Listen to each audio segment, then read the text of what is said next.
The next morning was the official start of the training of these future mages, but there were no scheduled classes. Instead, everyone woke up to announcements that they should wait in their rooms for the teacher in charge of their group to come inform them of their new routine. That sounded like a much more relaxed class atmosphere than any school he had heard of before, and Karl became a little more jealous of the elite lifestyle. Perhaps he would even get lucky and have a kind and gentle teacher who didn't shout at students for wrong answers, or believe that laps around the school were the cure for inattention.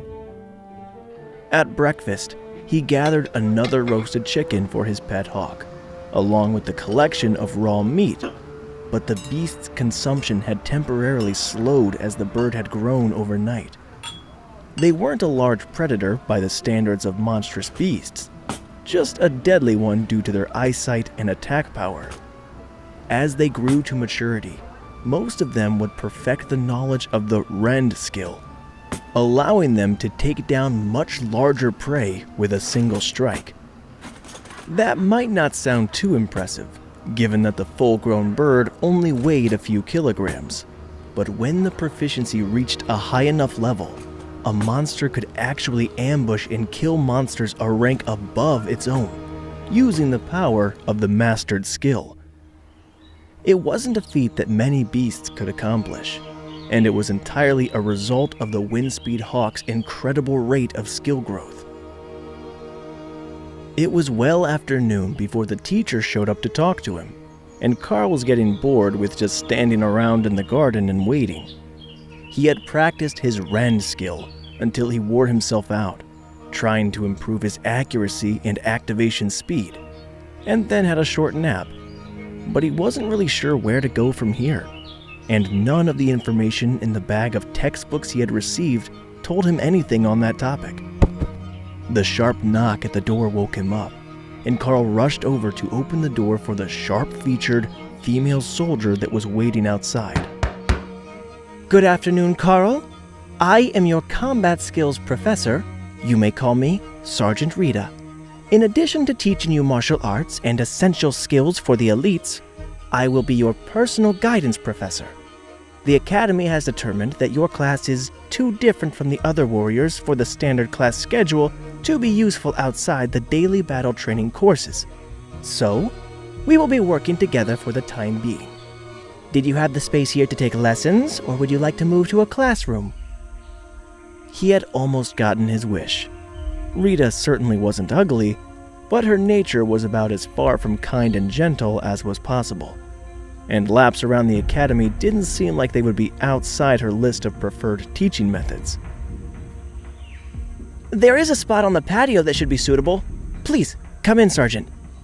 The gazebo seemed like the best learning space, and with the weirdness of magical training golems, staircases that only went to your floor, and everything else in this dormitory, Karl couldn't see how the plants left to him by the senior would be an issue. Sergeant Rita followed him into the unit, then onto the balcony with an intrigued look. But it was not the number of plants that shocked her. Are these all freshly watered? She asked. There was a watering guide included with the room. Most only need it once a week, and I didn't know when they were watered last, so I did it the day that I moved in.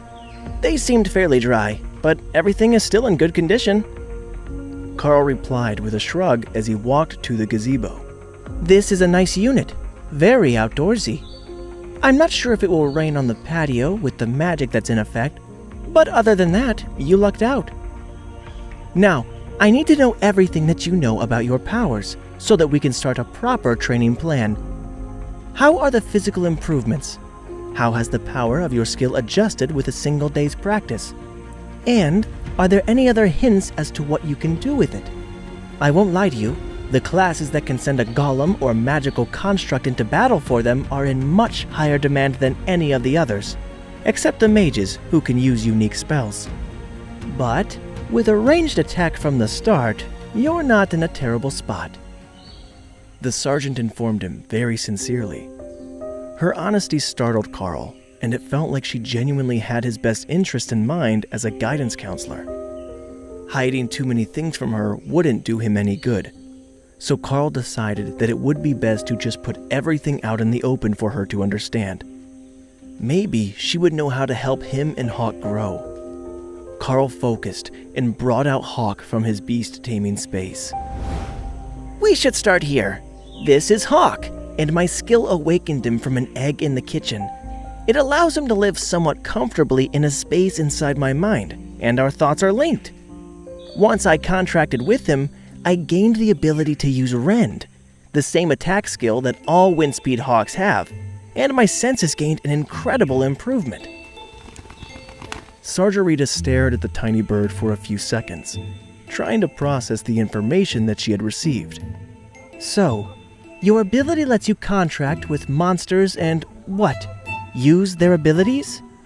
While that sounds pretty cool, it's still a high-risk path to fight against other monsters, she asked. Well, I guess that's true.